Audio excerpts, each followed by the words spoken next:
forward to sharing some information, some tips, some tools, some resources that are going to help you avoid all the mistakes I made, because I never learned about any of this stuff in high school. It is coming in the next couple of years that they will be required to learn financial literacy information starting in 2027, but we didn't learn this. So everything our kids are learning is coming from us. So I'm really excited to share some information with you. And I love this quote. I'm going to start off with this quote. If you want to teach your kids about taxes, eat 30% of their ice cream.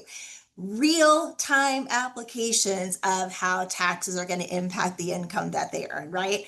We want to give them the tools to understand this cost of living, to learn about saving for occasional expenses, to having an emergency savings, to making sure they're prepared and have a strong financial foundation that will launch them into a successful financial future. Something that I had to struggle to do because I didn't learn any of this until I started doing this in 2008.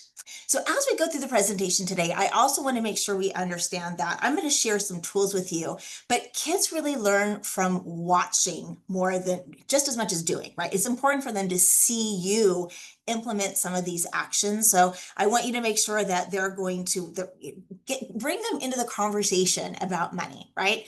Let them see you say no to things so you can say yes to something later. Help them understand the choices and how that's going to impact their future, and just let them be a part of that conversation. I think that's a really good place to start with this. So the benefits of learning financial literacy are many, many, many, but we want them to grow up and make these decisions on their own, right? It's our job to work ourselves out of parenting. So we need to give them these resources to help them make those decisions on their own, right? Let them be more confident and have a better understanding of the world around them. So that the independence part of it, children who learn about money early on are going to be financially independent as adults. They're going to feel more in control of their lives. They're going to be less likely to have the anxiety of how are they going to pay rent next month, or I have to put off a bill because I don't have enough money now. And if we can help create that independence where they're not stressed about their money, what a great legacy to leave for our kids, right? And we also teach them these tools because it gives them that critical thinking, which is going to be helpful as they move into their future. We want to think about priorities, right? We want to set those long-term goals and think about how their actions are impacting their future. And then we want to break this down into smaller steps to help them achieve that. That's that really important reality of creating these plans and these goals. And I love the idea of just lifelong learning, right? The more we learn, and I'm still learning, I've been doing this for a really long time. I'm still reading books, I'm still listening to podcasts, I'm still doing whatever I can to grow that knowledge that I have so I can share that with people. But if they work on this and create this financial foundation, it's just going to help them keep going and learning and growing, right? I have this couple that met with us and was talking about, they kept building their emergency savings, and finally they didn't have emergencies anymore, because a lot of things that we consider emergencies are just normal life expenses, but we're not planning for them. So if we can help our kids do that, that's going to be really helpful for their future, right? So we're going to start with earning, right? A lot of times kids get allowances or they earn money for doing things around the house, but I think it's really important for them to get a way of earning money because they learn the value of that dollar, right? So raise your hand if you remember hearing the phrase, money doesn't grow on trees when you were a kid, or raise your hand if you ever said that to your child, right? We have to understand this concept to our children because a lot of times they aren't earning money for the things they buy. We just give it to them. We want our children to work not just for the benefit of learning, because it gives them dignity in that job. It gives them tools and character to succeed as they grow and understand the impact of what they're doing. Now, I'm not talking about making them earn money to pay rent or put food on the table, right? But let them see the impact of all the small things that you buy for them right now that impact your pocketbook, right? Have your child come up with some ideas of ways to earn money beyond, doing chores that are just part of having a household. Like they're going to have to do their own laundry when they get older. So, if we can kind of take away the earning money for that, because they're not going to earn money that for the future typically, but give some ideas of ways that they can earn cash beyond just doing chores around the house, right? Our other coach had people would come around and offer to mow his lawn, and he always said yes, because he wanted to incentivize them to do that, right? Definitely want to reward that positive work ethic. So I want you to sit down with your kids and think about some ideas. So if you want to throw in the chat, what are some ideas that maybe you or your children have come up with that has allowed them to earn a little bit of extra cash? So anybody have any ideas you want to throw in the chat to help out everybody who's attending?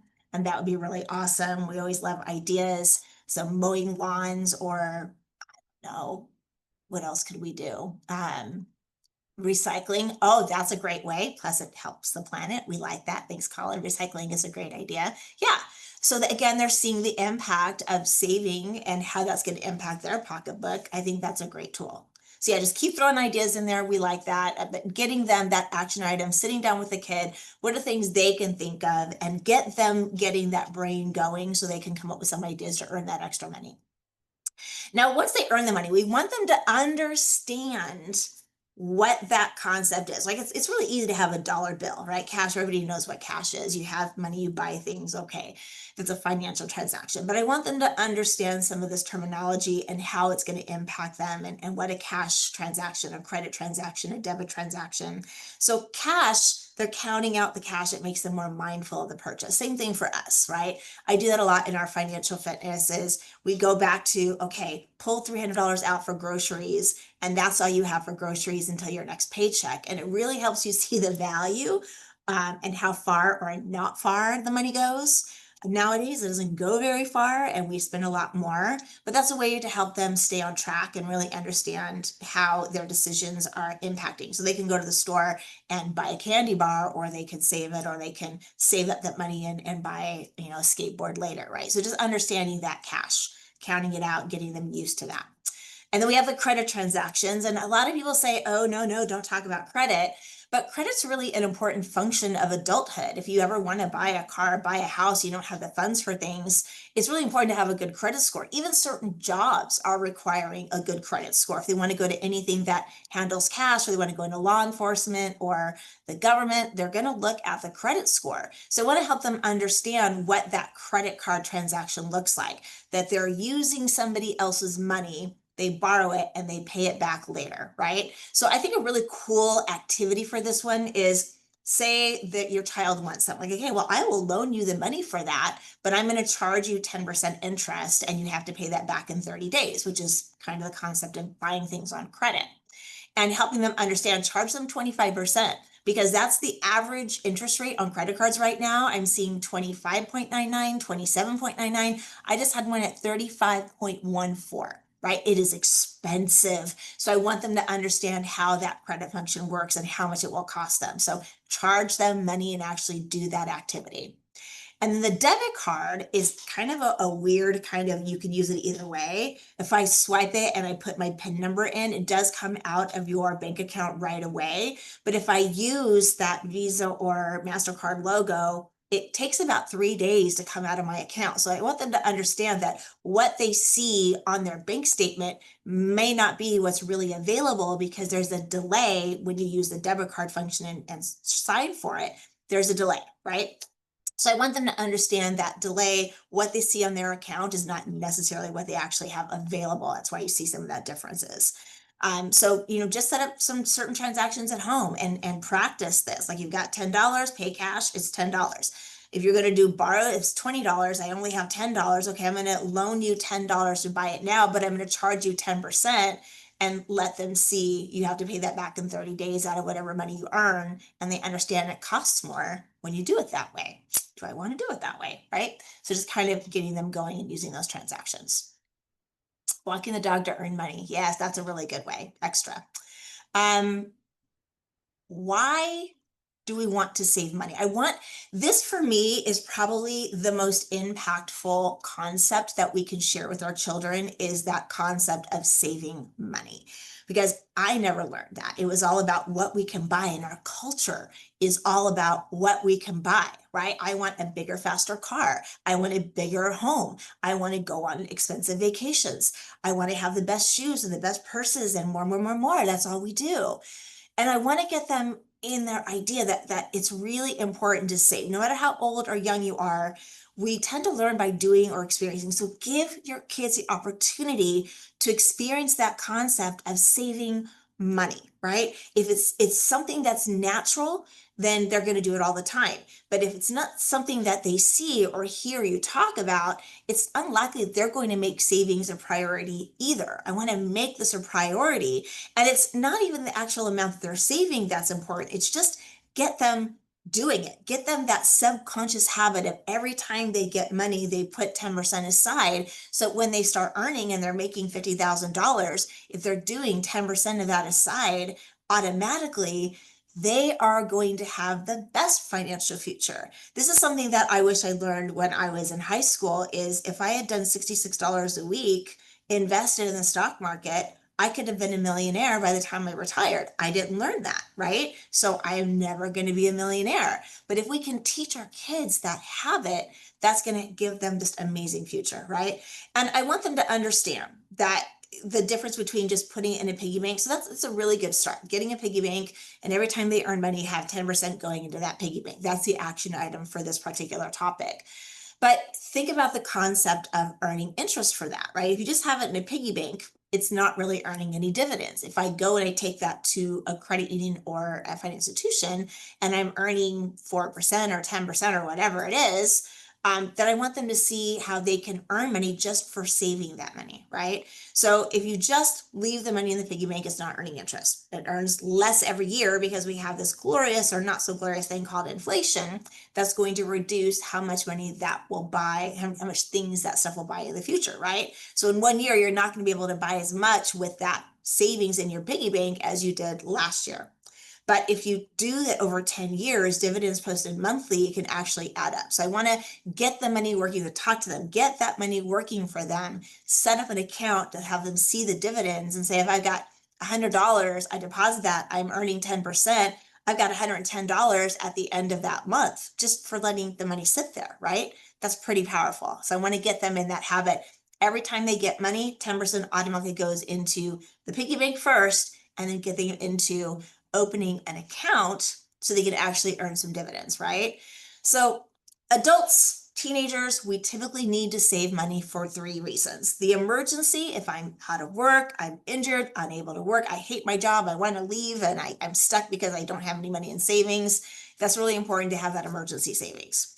The known occasional expenses, so this is the big part of what I do in financial fitness, is making sure that our members are saving money for the tires they have to buy for their car in 3 years.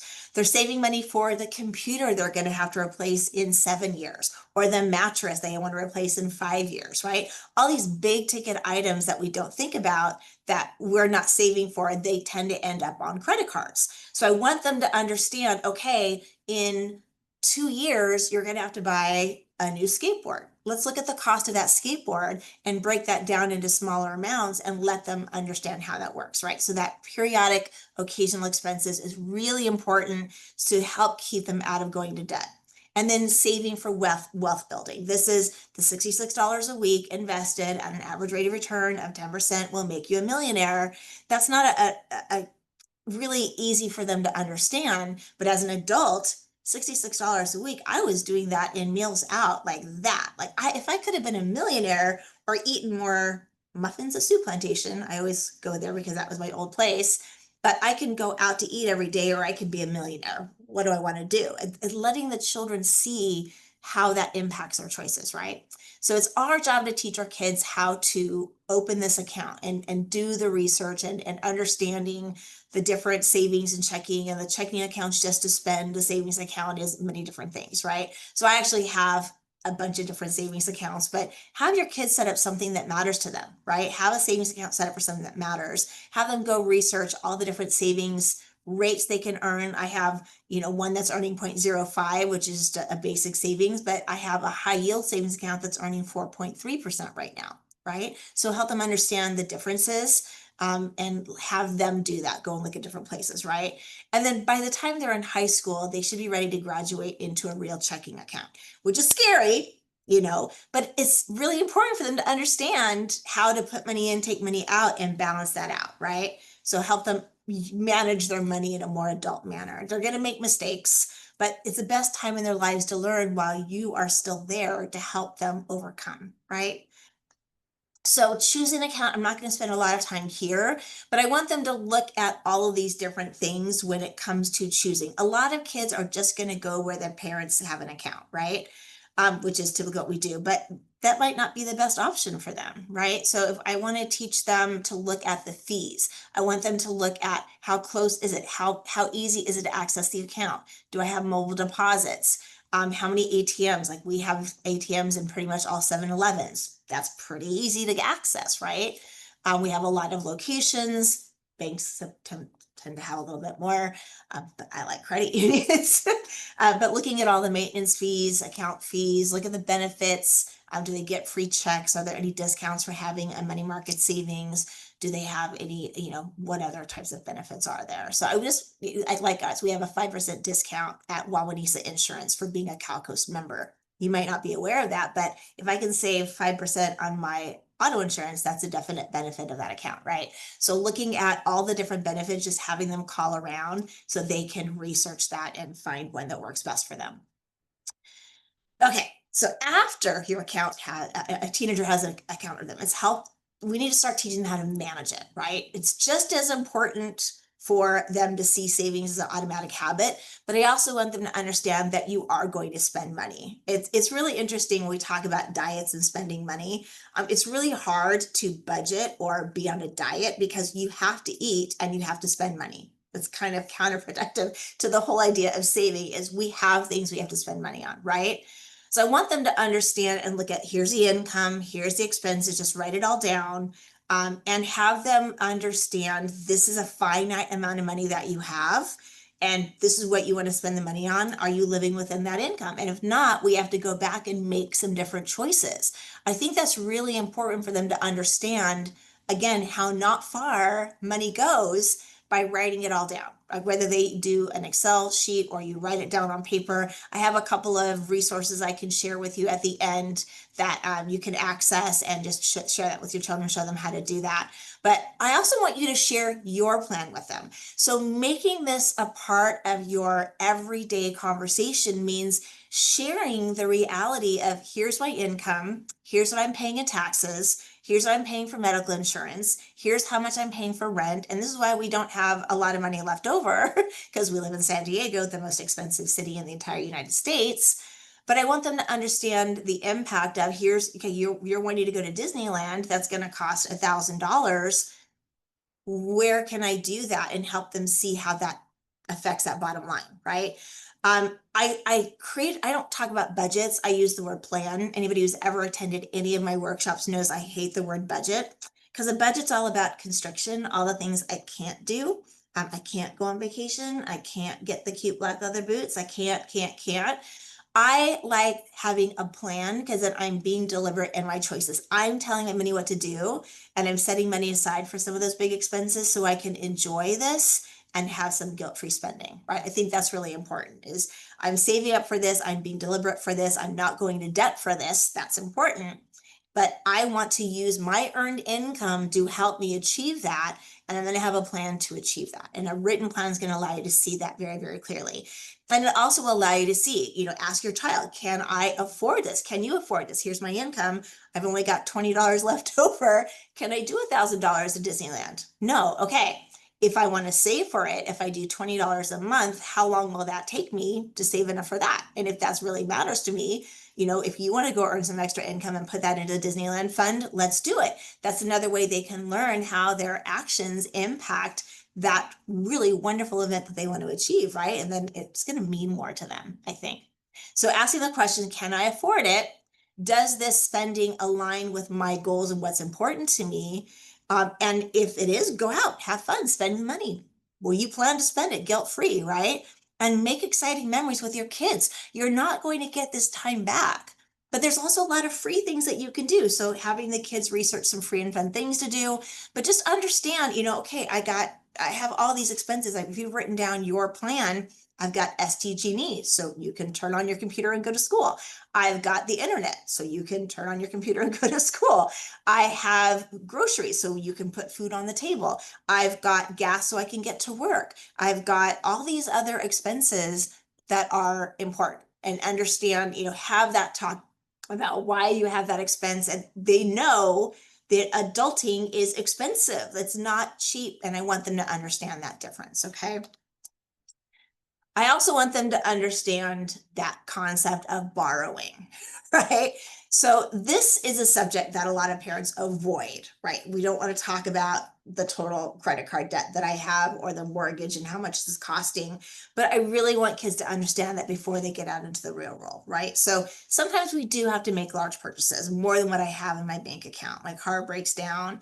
I need to get a new car. I don't have $20,000 set aside, so I might need to borrow that and pay that back. But I want them to understand the true cost of it, right? To understand that the decision to borrow money should always be taken very seriously, right? We are getting charged outrageous sums of money for the privilege of buying something now, especially if it's just a want, it's not something you need. Like if your car breaks down, you got to fix it and you don't have the money, obviously, you got to do it. But if it's just that trip to Disneyland, do I want to borrow $1,500 to buy the tickets to go to Disneyland and pay that back at 27.99% interest, right? So I want them to understand the impact of that and understand the different terminology. So when they hear it, they understand it. So we're going to talk about the loan amount, the amount of money that you agree to borrow and pay it back with interest. Interest is the price that you pay for borrowing that money. It's usually a percentage of the full amount that's borrowed. The annual percentage rate is how much that interest is going to cost you. And I think this is a really cool slide because this goes to all those companies that say, okay, we got a sale today, right? You can get this $1,300 computer on sale for $1,000 today. Like, oh, that's a really big deduction. I better charge that. And it's 26.99%. It really is the average rate that I'm seeing right now on all credit cards.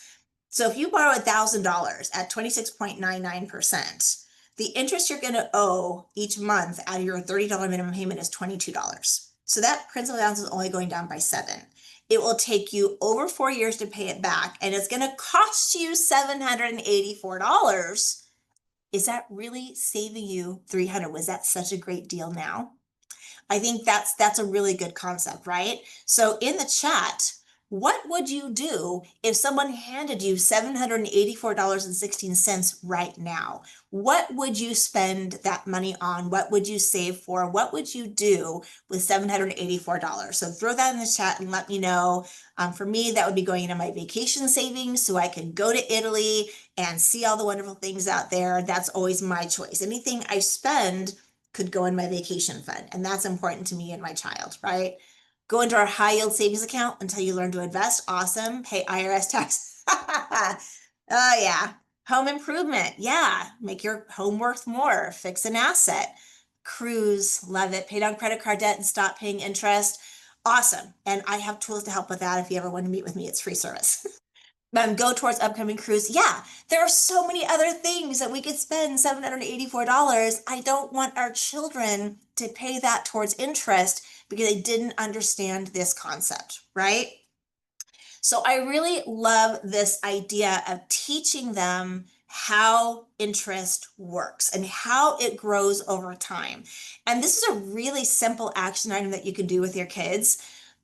Give them a dime every day, have them put that in your piggy bank, and at the end of that month, add 10% extra for your child, right? So it's a really inexpensive action that we do. You're going to be giving them basically $3.10. You give them 10%, that's 31 cents. They're going to have $3.41. So it's an inexpensive action item that you can do with your kids.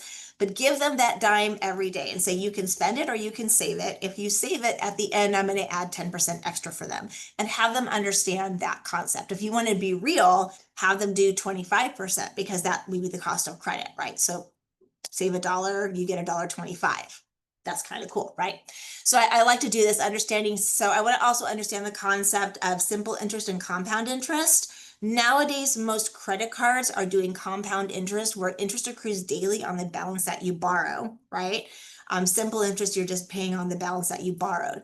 Compound dividends, so this kind of works both ways. I'm either paying more or I could earn more, because with compound dividends, any money that I earned at the end of the month gets added to the balance, and now I'm earning on the balance plus the interest. That's how compound dividends. And that's why I can tell you $66 a week will make them a millionaire by the time they retire, because every month now they're earning dividends on that higher balance, right? So I want them to understand that difference. So I can put $100 in there at a 10% interest rate, simple interest.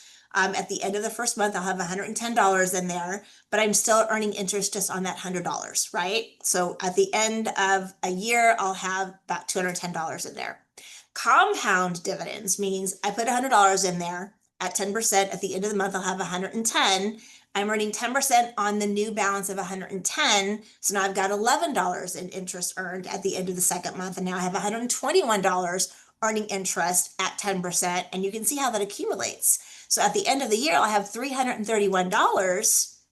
And that's pretty good, right? If I keep doing that for the rest of my life, you can see how that can add up fairly quickly. So I either have 210 or I invest this, I have 331 and I keep earning dividends, right? So I want you to introduce this idea of how putting that money in there, planting that seed, watching it grow over time into something bigger is what happens when they invest regularly, right?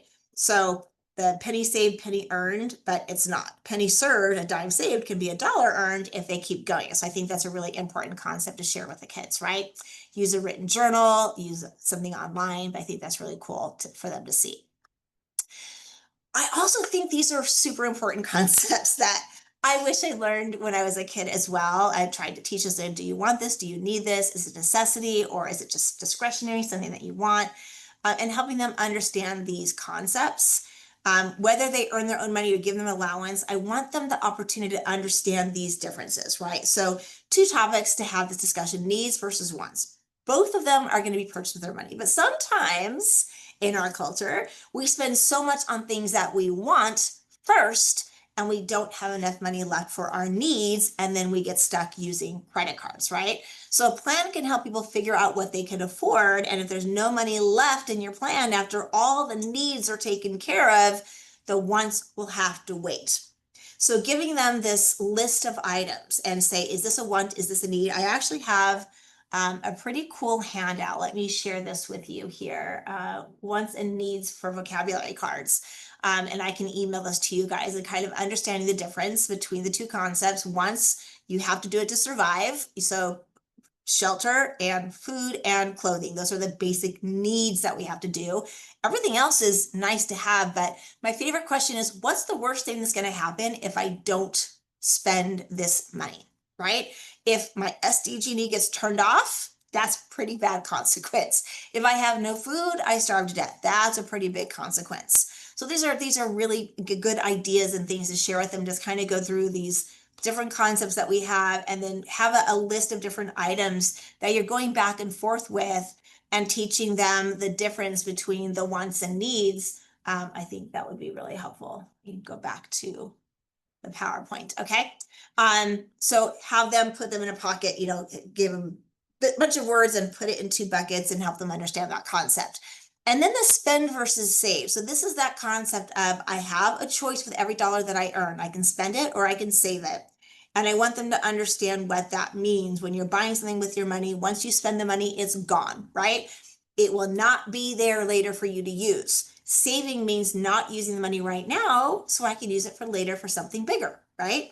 So I really think it's understand they don't get caught up in spending that necessary money on unnecessary expenses, and they get in the habit of saving for those known future expenses. And this is, I'm seeing so many people with streaming services right now. They've got 5 different streaming services. They've got 3 different, music services, and they've got 5 different TV services. And I just met with someone who had 17 different streaming services doing $379 a month and had no idea, because it's only $7.99, $6.99, but you write it all down, you have this money going out the door that you could use towards those other goals. So understanding that, is this a want? Is this a need? What's the worst thing that's going to happen? Have them figure out what that means. I also think it's important to talk about goals, right? Short-term, long-term goals. Short-term goals are going to help your child learn confidence, get self-esteem. They create these more manageable steps that are easier to achieve. And once you've accomplished that goal, it proves your discipline. You can take that achievement mindset to the next goal. Long-term goals shows kids not only the power of their choices, but also helps them focus their current actions on their future intent, their future goals, and make sure that their actions right now are in alignment with their dreams. And this goes to, as an adult, I was spending $250 a month on meals out when I first started this in 2008. And I wanted to go on vacation. I wanted to pay my debt down. I wanted to have an emergency savings. Was that $250 helping me achieve that goal? No. So why was I doing it? So Soup Plantation, let's go back to that. I'm kind of glad that store closed because I'm saving a lot of money there.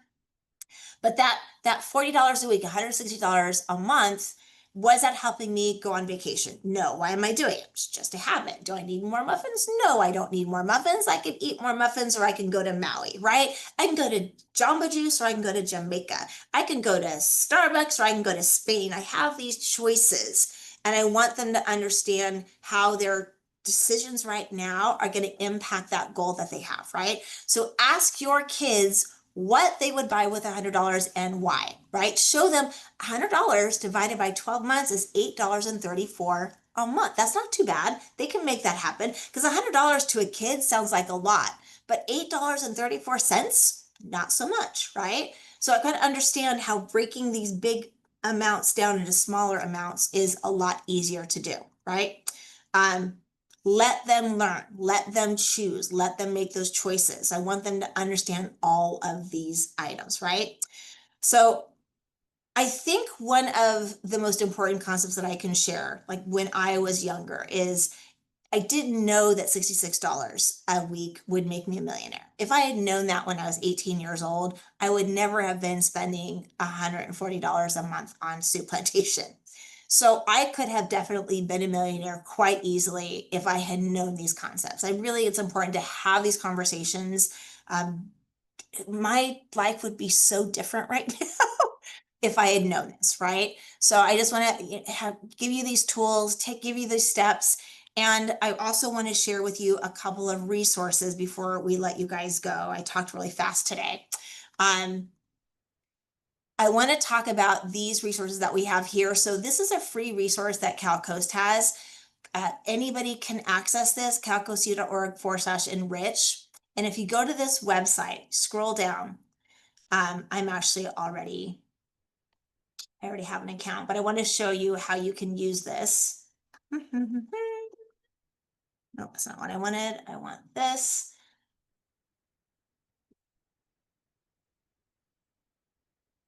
So it takes you to this free financial wellness platform.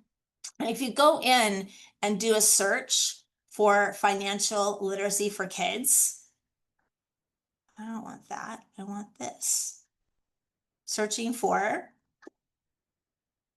financial literacy for kids. Hopefully you're a better typist than I am. It's going to give you all these resources, articles, information that you can use to share with your kids to teach them financial habits. Tons of information on here.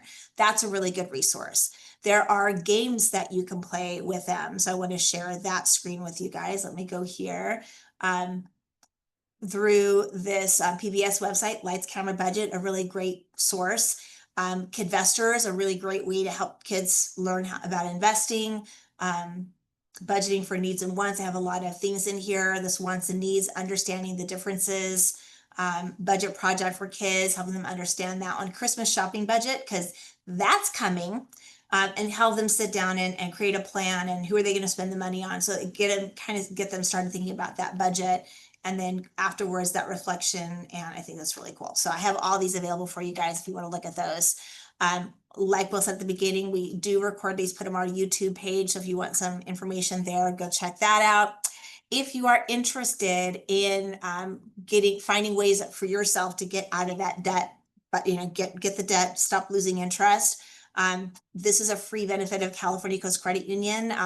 Right now I'm the only coach, so I'm booking out to mid-October, but if you're interested, click on that link or scan the QR code, get an appointment on the calendar. We have a couple of different options. There's the financial fitness, which is the budgeting. There's the debt assessment, which is focusing more on debt and going over ways to get that off. We have the credit review if you want to improve your credits, or if you're getting ready to buy a house, going over all the ratios. That's all a free benefit of membership. We never charge for this, whether I meet with you once or 30 times. And I would love to help you, get some more tools, and you could share that budget sheet with your kids and again, get them into that communication. So any questions? Carolyn, thank you so much. That was a lot of great information on just how we can empower our kids so they can be financially literate. So great information. Want to remind everybody, if you have a question, feel free to either put it in the Q&A or put it in the chat. We'd be happy to answer some of those questions for you. Carolyn, we have some people asking about having access to the PowerPoint, to some resources. Do you have anything available that we could send out to our attendees? Yeah, so if you want to email me, I'm going to put the financial fitness at calcocu.org. I will give you the PowerPoint, which has all the wording because I put all the notes in there on the notes. I will attach the handouts that we shared in here and the link as well. So I'm happy to share that with anybody and share it with everybody else. There was a comment in the Q&A. It says they're asking if we could have live sessions inviting 14 to 17-year-olds about this topic. It would really help when it comes from a professional rather than from the parents who are just being cheap. And to answer that question, yes, we do. We have 2 financial literacy activities that we do for youth. We currently go into high schools and work with community organizations that serve youth and give them workshops on particular topics. And it's everything from basic banking to understanding credit scores to budgeting to investing, managing debt, understanding loans, investing, identity theft. So we are currently doing that. So if you know of an organization that would be interested in a workshop, have them reach out to us. We'd be happy to come out absolutely free. We use our own app. We've gamified it so that it's more interactive and fun and engaging for youth. So yes, we are currently doing that. We're currently in the high schools, some middle schools, and then a lot of youth organizations. So if you know of any of them, feel free to give them my contact information. I'll put it in the chat. But you should have received an email, my email when you registered for this webinar. We'd be more than happy to talk about coming out and doing a workshop for youth, absolutely free. Okay, other questions that have come in. Question is, at what ages should we be teaching each one of these different concepts? Is there an age range for each particular topic, such as saving or budgeting or credit? Is there a recommendation on that? I personally think that starting as early as kindergarten, as soon as they understand the concept of numbers, right? Because it's really hard for them to understand saving, spending if they don't understand the concept of 1, 2, 3, 4, 5. But as soon as they're understanding the concept of numbers, is a good time to start getting them thinking about how that money can work. As soon as they understand, I want them doing that 10 cents a day. I want them understanding, that the choices they're making are going to impact their future. I want them getting in that habit of saving 10% automatically. So you give them, $1, I want 10 cents of that going into the piggy bank and they get 90 cents. I want them getting that concept as soon as they understand. So you can start that, I think, as soon as kindergarten, and then just everybody learns at different rates. So it's not so much the age range. It's more what they are able to comprehend. But there's a ton. If you just go do a search for financial literacy at whatever age, there's going to be a ton of resources. I found a bunch of things for free. That's where I found this Christmas shopping budget list. I was looking for free financial budget sheets for kids. I put kindergarten and elementary school, and it came up with a bunch of different ones here. But just do a search for whatever age that you think your kid is good. But I think start at 5. I would start at 5. Awesome. Thank you very much. Let's see. Another question that came through. A lot of this information, personal information of parents related to credit cards and loans and credit scores. Parents want to keep that private. How do they have that conversation with their kids so that they're not taking that in conversation with their friends or outside of the family? Ooh, that's a good one. If you give them the general concepts, right? If you go in and are actively acting out what you're trying to teach them and help them understand the cost of credit, it doesn't have to be, you're sharing your statements and they don't see your balance, they don't see your interest rates. But I think it's important for them to understand the struggles that we have too. And I feel like we're so big on protecting our children, but they understand a lot more and pick up a lot more than you think. When we talk about they see what's going on, they pick up on the stress. They hear the little murmurs in the other room when we're struggling for things, right? So I think it's important to have the conversation like, yeah, here's the cost. I think it's important to share that with them. And hopefully they're old enough to we don't share this with people outside the family. But I mean, everybody's struggling. This is not something that's just within your family. This is everybody is struggling. There are very few people who I come into contact with who don't have debt, who have 6 months worth of emergency savings, who are putting money into their 401k, who have that financial foundation to build a legacy for their kids. There are very few people that I come in contact with over doing this since 2008. I can count on probably one hand. I'm like, yeah, you're in a really good situation. It's usually we're all drowning in debt because expenses have outpaced what we are earning. And I use the example of my daughter bought a condo for 225. 5 years later, we sold it for 390,000.